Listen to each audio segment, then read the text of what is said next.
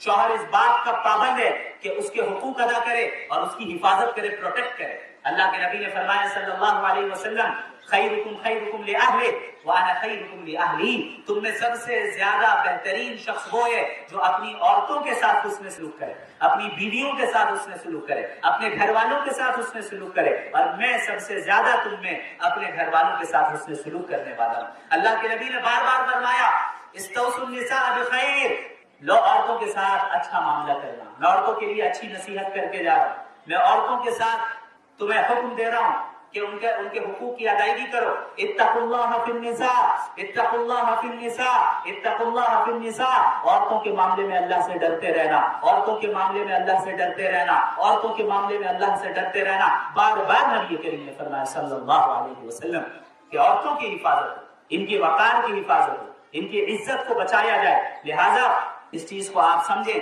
اسلام نے جو آپ کو مقام دیا ہے وہ کسی اور مذہب یا کلچر نے نہیں دیا۔ ایک ماں ہے تو کہا گیا کہ الجنت تحت اقدام الامہات، ماں کے قدموں کے نیچے جنت ہے۔ بیوی ہے تو حسن سلوک کرنے کا حکم دیا گیا اور کہا کہ اگر حسن سلوک نہ کیا اور تم نے جو ہے اپنی بیوی سے نظر انداز کیا اور اس کے حقوق کو ادا نہیں کیا، اس پر ظلم کیا، تو قیامت کے دن کندھا جھکا ہوا رہے گا اس انسان کا، اللہ اس سے سوال کرے گا۔ بیٹی ہے تو اللہ کے نبی صلی اللہ علیہ وسلم نے فرمایا جس کی 2 بیٹیاں ہوں اس کی بہترین تربیت کرے، بہترین پرورش کرے اور پھر اس کی اچھی جگہ پہ شادی کرے، قیامت کے دن وہ میرے ساتھ اس طرح رہے گا، 2 انگلیوں کو آپ نے اٹھا کر دکھایا، اتنا قریب رہے گا۔ بہن ہے تو اس کے حقوق کی ادائیگی آپ نے کرنے کا حکم دیا کہ ہر جس سچویشن میں آپ ہیں، ماں کے پوزیشن میں ہو، بہن کے پوزیشن میں ہو، بیوی کے پوزیشن میں ہو، بیٹی کی پوزیشن میں ہو، اللہ کے نبی نے ان اپنی تعلیمات کے ذریعے آپ کا تحفظ کیا، آپ کے رائٹس کو پروٹیکشن دی، آپ کی پروٹیکشن دی، آپ کو جو ہے اللہ کے نبی صلی اللہ علیہ وسلم نے ڈگنیٹی دی۔ یہ دین اسلام نے دیا ہے۔ لہذا کہاں ہم اللہ کی غلامی کو چھوڑ کر مغربی دنیا کی غلامی میں جا رہے ہیں، کہاں ہم اللہ کی غلامی کو چھوڑ کر مخلوقات کی غلامی میں جا رہے ہیں جو یہ کہتی ہے کہ شوہر کا اطاعت کرنا تو غلامی ہے، لیکن کمپنی میں آ کر باس کی اطاعت کرنا یہ جو ہے ضروری ہے۔ یہ ہے مغربی دنیا کا دوگلا پن اور دو رخا پن۔ لہٰذا آپ سے گزارش ہے ہم سب مل کر اس بات کا عزم کر لیں کہ شیطانی طاقتیں جتنی نئی شکلوں میں آ جائے ہم ہر حال میں اپنے دین پر قائم رہیں، نبی کی تعلیمات سے کبھی انحراف نہیں کریں گے، اور یہ جو ذمہ داری اللہ تعالیٰ نے اور اللہ کے نبی نے ہمیں سونپی ہے کہ امت کی نئی نسل کو تیار کرنا، ایمان والی نسل، اخلاق والی نسل، دین پر قائم رہنے والی نسل، کسی بھی حالت میں فیس کور کرنا ضروری نہیں ہے۔ لہٰذا اس ٹاپک پر ہم تھوڑی تفصیل سے بات کرتے ہیں۔ سب سے پہلی بات جو میں آپ سے کہنا چاہتا ہوں وہ یہ ہے کہ پردے کی 3 الگ الگ کیٹیگریز ہیں، 3 درجے ہیں اس کے، اور تینوں درجوں کو ہمیں سمجھنا ہوگا۔ سب سے پہلا درجہ یہ ہے، اور یہ درجہ سب سے اصل درجہ یہی ہے، وہ یہ ہے کہ عورتیں اپنے گھروں میں ٹھہری رہیں، اپنے گھروں سے باہر نہ نکلیں، اور گھر میں اس اعتبار سے ٹھہری رہیں کہ باہر کا کوئی بھی شخص، کوئی بھی مرد، کوئی بھی غیر محرم ان کے جسم کے کسی بھی حصے کو نہ دیکھ سکے۔ اس کے تعلق سے قرآن میں اللہ تعالیٰ نے سورۃ الاحزاب آیت نمبر 33 میں ذکر کیا وَقَرْنَ فِي بُيُوتِكُنَّ، یہ ازواج مطہرات سے اللہ کے نبی صلی اللہ علیہ وسلم کی وائفز سے یہ ذکر کیا گیا، انہیں یہ حکم دیا گیا کہ وہ اپنی گھروں میں ٹھہری رہیں۔ اور ظاہر سی بات ہے یہ حکم ان کے ساتھ خاص نہیں ہے۔ اس کی وجہ یہ ہے کہ اس آیت سے پہلے بھی جو احکامات ذکر کیے گئے ہیں اور جو احکامات اس آیت کے بعد ذکر کیے گئے ہیں، تمام احکامات میں ازواج مطہرات کے ساتھ ساتھ امہات المؤمنین کے ساتھ ساتھ مسلمانوں کی تمام عورتیں بھی شامل ہیں۔ لہٰذا سب سے پہلا درجہ یہ ہے کہ وہ اپنے گھروں میں ٹھہرے رہیں۔ ایسی ہی دوسری دلیل اس کے تعلق سے یہ ہے کہ صحابہ کرام کو کہا گیا وَإِذَا سَأَلْتُمُوهُنَّ مَتَاعًا فَاسْأَلُوهُنَّ مِنْ وَرَاءِ حِجَابٍ، یہ سورۃ الاحزاب کی ہی آیت ہے، آیت نمبر 53، جس میں صحابہ کرام کو یہ کہا گیا کہ جب تم ازواج مطہرات سے کوئی چیز مانگو تو پردے کے پیچھے سے مانگو۔ تو اس سے معلوم ہوا کہ سب سے پہلا درجہ یہ ہے کہ وہ گھروں میں ٹھہری رہیں اور گھروں سے باہر نہ نکلیں۔ اور اب دوسرا درجہ یہ ہے کہ عورتوں کو ضرورت کی بنیاد پر، یعنی اگر انہیں کہیں باہر جانے کی ضرورت پڑے، کسی اپنے طبعی ضرورت کی بنیاد پر، تو ان کو گھر سے نکلنے کی اجازت ہے، لیکن وہ اس شرط میں کہ وہ اپنے اوپر برقع پہنے یا کوئی ایسی چادر پہنے جس سے ان کا پورا جسم چھپ جائے، ہاتھ بھی چھپے اور چہرہ بھی چھپے۔ چہرے کا چھپنا بھی ضروری ہے۔ اس کی دلیل کیا ہے؟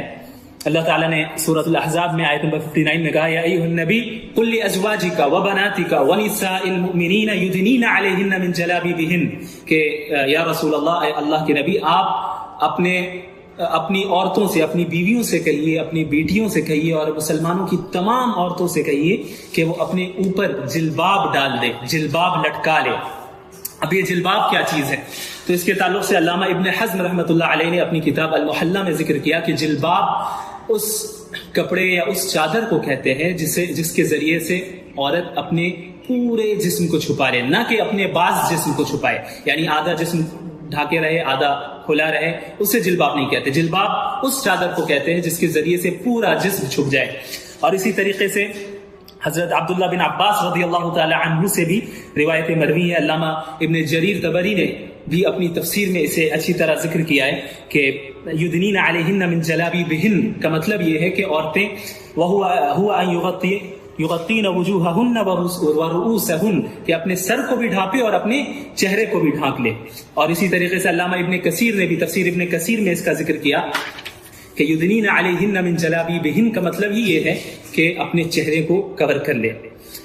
اسی طرح ایک اور روایت ہے جس میں محمد بن سیرین جو بہت بڑے تابعی ہیں اور کبار تابعین میں سے گزرے ہیں، ان سے جب پوچھا گیا، ان کے اسٹوڈنٹس سے ان سے پوچھا کہ یدنین علیہن من جلابیبہن کا کیا مطلب ہے، تو انہوں نے بیان کیا کہ میں نے اپنے استاذ حضرت عبیدہ السلمانی سے اس آیت کے تعلق سے پوچھا۔ جو حضرت عبیدہ، پہلے میں بتا دینا چاہتا ہوں کہ عبیدہ السلمانی وہ انہوں نے عہد نبوی میں ہی ایمان انہوں نے قبول کیا، لیکن اللہ کے نبی صلی اللہ علیہ وسلم کو نہ دیکھ سکے، لہٰذا حضرت عمر بن خطاب رضی اللہ تعالی عنہ کی خلافت میں اس دور میں وہ مدینہ شفٹ ہوئے اور وہیں پہ انہوں نے پوری زندگی گزاری۔ تو انہوں نے ان سے جب پوچھا گیا کہ یدنین علیہن من جلابیبہن کا کیا مطلب ہے، تو انہوں نے ایک چادر اٹھائی اور چادر اٹھا کر اپنے اوپر اس چادر کو ڈالا اور پورے چہرے کو کور کر لیا اور صرف بائیں آنکھ، لیفٹ آنکھ کو انہوں نے کھلا رکھا اور کہا اس کا یہ مطلب ہے۔ اب ظاہر سی بات ہے وہ شخص جو مدینے میں رہ رہا ہے، عہد خلافت کو اس نے پایا، حضرت عمر بن خطاب رضی اللہ تعالی عنہ کی خلافت میں وہ شخص رہا اور اس کے بعد پوری زندگی مدینے میں گزار دی۔ حضرت عبداللہ بن مسعود رضی اللہ تعالی عنہ کے اسٹوڈنٹس میں سے تھے اور لوگوں کو فتویٰ دیا کرتے تھے اور بہت بڑے عالم دین تھے۔ ایسے شخص جنہوں نے ایک ایسا شخص جس نے پوری زندگی مدینے میں گزاری، بڑے بڑے صحابہ کرام سے انہوں نے استفادہ کیا اور خلافت راشدہ کا زمانہ انہیں حاصل ہوا، ایسا شخص جب اس آیت کی اس طرح تفسیر کر رہا ہے تو ظاہر سی بات ہے وہ وہی بات بتائے گا جو اس وقت مدینے میں رائج تھی، جو صحابہ کرام جس پر عمل کرتے تھے، جو اسلامی معاشرے نے جس کو قبول کیا تھا۔ اس بات کو سمجھنے کی ضرورت ہے۔ اور ایسی کئی روایتیں، حضرت عبداللہ بن عباس رضی اللہ تعالیٰ عنہ کی ایک روایت ابن جریر طبری نے ذکر کی ہے جس میں انہوں نے فرمایا کہ جب عورتیں کسی ضرورت کی بنیاد پر اپنے گھروں سے نکلے تو انہیں چاہیے کہ وہ کسی کپڑے کے ذریعے سے، چادر کے ذریعے سے اپنے سر کے ساتھ ساتھ اپنے چہرے کو بھی چھپا لے۔ اسی طریقے سے ایک اور روایت ہے جس میں عبداللہ بن عباس سے ہی مروی ہے اور حضرت قتادہ سے بھی روایت ہے کہ وہ دونوں فرماتے ہیں کہ عورتیں اپنے جلباب کو پیشانی میں یعنی فور ہیڈ پر یہاں تک لا کر باندھ دیں اور پھر ناک کے نیچے سے دوسرا کپڑا ہو یا اسی کپڑے کو باندھیں، یعنی دو آنکھیں اگر کھلی رہیں تو اس میں کوئی حرج نہیں۔ اب اگر ہم دیکھتے ہیں کہ صحابیات کا عمل کیا تھا، اس کو بھی سمجھنا چاہیے کہ صحابیات کا عمل عہد نبوی میں کیا رہا، تو میں صرف دو روایتیں یہاں پہ ذکر کروں گا۔ ایسی روایتیں بہت ہیں جن سے ثابت ہوتا ہے کہ حضرات صحابیات رضی اللہ تعالی عنہم وہ اپنے چہروں کو چھپایا کرتی تھی۔ ایک روایت حضرت اسماء بنت ابی بکر رضی اللہ تعالی عنہما سے مروی ہے، مستدرک حاکم کی روایت ہے اور علامہ البانی نے بھی اس روایت کی تصحیح کی ہے۔ اس میں حضرت اسماء فرماتی ہیں کہ ہم حالت احرام میں بھی مردوں سے اپنے چہروں کو چھپایا کرتے تھے۔ اسی طرح ایک اور روایت ہے، مسند احمد کی روایت ہے، جس میں حضرت عائشہ رضی اللہ تعالی عنہا فرماتی ہیں کہ ہم ایک مرتبہ اللہ کے نبی صلی اللہ علیہ وسلم کے ساتھ سفر میں تھے اور حالت احرام میں تھے، کوئی سواری اگر گزرتی تھی ہمارے پاس سے تو میں کپڑے کے ذریعے سے اپنے چہرے کو چھپا لیتی تھی اور جب وہ سواری آگے گزر جاتی تو میں اپنے چہرے کو واپس کھول لیتی۔ تو تو حالت احرام، اب اس بات کو سمجھیے، حالت احرام وہ حالت ہے جس حالت میں چہرے پر کپڑا ٹچ کرنے سے یا ٹچ ہونے سے منع کیا گیا ہے اور اسے روکا گیا ہے، اسے شرعاً ناجائز قرار دیا گیا ہے کہ احرام کی حالت میں چہرے پر کپڑا لگایا جائے۔ ایسی حالت میں بھی صحابیات اتنا زیادہ اہتمام کرتی تھی اپنے چہرے کو چھپانے کا کہ حضرت عائشہ فرماتی ہیں کہ ہم چہرے کو چھپا لیا کرتے تھے اس اعتبار سے کہ وہ کپڑا چہرے پر ٹچ نہیں ہوتا تھا بلکہ دور رکھ کر ہی، تاکہ کوئی غیر محرم ہمارے چہرے کو نہ دیکھ لے۔ تو حالت احرام میں جب اتنا اہتمام تھا تو حالت احرام کے علاوہ عام حالتوں میں کتنا اسی طریقے سے اس بات کو سمجھنے کی ایک تیسرا درجہ جو ہے جس کے تعلق سے میں نے کہا تیسرا درجہ، وہ یہ ہے کہ چہرہ اور دونوں ہتھیلی اس کو کھولنے کی اجازت ہے، لیکن وہ کن بنیاد پہ وہ میں بتاتا ہوں آپ کو۔ دیکھیے ستر ایک الگ چیز ہے اور حجاب ایک الگ چیز ہے۔ ستر تو یہ ہے کہ پورا سر ڈھکا رہے سوائے چہرے، پورا بدن ڈھکا رہے، سر بھی شامل ہے سوائے چہرے اور دونوں ہتھیلیوں کے، یعنی فتنے کا اندیشہ ہو یا نہ ہو غیر محرم کے سامنے اتنا چھپانا ضروری ہے، لیکن چہرے اور ہتھیلیوں کا چھپانا فتنے کی بنیاد پر ضروری قرار دیا گیا، یعنی جہاں فتنہ نہ ہو وہاں کھولنے کی گنجائش ہے۔ جیسے ایک آیت میں آپ کو بتاتا ہوں، سورۃ النور آیت نمبر 60 میں اللہ تعالیٰ ارشاد فرماتے ہیں وَالْقَوَاعِدْ مِنَ النِّسَاءِ اللَّاتِي لَا يَرْجُونَ نِكَاحًا فَلَيْسَ عَلَيْهِنَّ جُنَاحٌ أَن يَضَعْنَ ثِيَابَهُنَّ۔ اس آیت میں اللہ تعالیٰ نے ان بوڑھی عورتوں کو اس چیز کی اجازت دی ہے کہ وہ اپنے جلباب کو کھول سکتی ہیں۔ ظاہر سی بات ہے کہ ثیابہن یعنی اپنے کپڑوں کو کھول سکتی ہے، سے مراد کپڑا نہیں ہے بلکہ جلباب ہے جو کپڑے کے اوپر سے پہنا جاتا ہے اور اپنے چہرے کو ڈھکا جاتا ہے، اور یہی تفسیر کئی صحابہ کرام سے مروی ہے۔ تو چونکہ بوڑھی عورتوں کی طرف عام طور پر میلان نہیں ہوتا اور شہوت کا اندیشہ نہیں ہوتا، فتنے کا اندیشہ نہیں ہوتا، اس لیے ان بوڑھی عورتوں کو اس بات کی اجازت ہے کہ وہ اپنے چہرے کو کھلا رکھ سکتی ہیں۔ اسی طریقے سے نوجوان عورتیں بھی وہ عورتیں جن کو اس بات کا اندیشہ نہ ہو، یعنی اس بات کا اندیشہ نہ ہو کہ وہ فتنے میں مبتلا ہو جائے یا کسی دوسرے کو فتنے میں مبتلا کر دے، ایسے شخص کو جو ان سے قریبی ہو، یعنی جن کا گھر میں آنا جانا ہوتا ہو، جہاں فتنے کا اندیشہ بالکل نہ ہو یا جہاں سخت ضرورت پڑ جائے کھولنے کی، ایسے موقع پہ کھولنے کی اجازت ہے، اس کے علاوہ نہیں۔ اور جو تفسیر عام طور پہ پیش کی جاتی ہے کہ وَقُلْ لِلْمُؤْمِنَاتِ يَغْضُضْنَ مِنْ أَبْصَارِهِنَّ وَيَحْفَظْنَ فُرُوجَهُنَّ وَلَا يُبْدِينَ زِينَتَهُنَّ إِلَّا مَا ظَهَرَ مِنْهَا، کہ مومن عورتوں سے کہیے کہ وہ اپنی زینت کا اظہار نہ کرے سوائے ان حصوں کے جو ظاہر ہیں۔ تو جو چیز ظاہر ہے وہ چہرہ ہے اور دو ہتھیلی ہے۔ تفسیر میں کئی اقوال ہیں لیکن سب سے راجح قول یہی ہے، لیکن اس آیت کو کا سہارا لے کر اسے مطلقاً جائز قرار دے دینا ہر حالت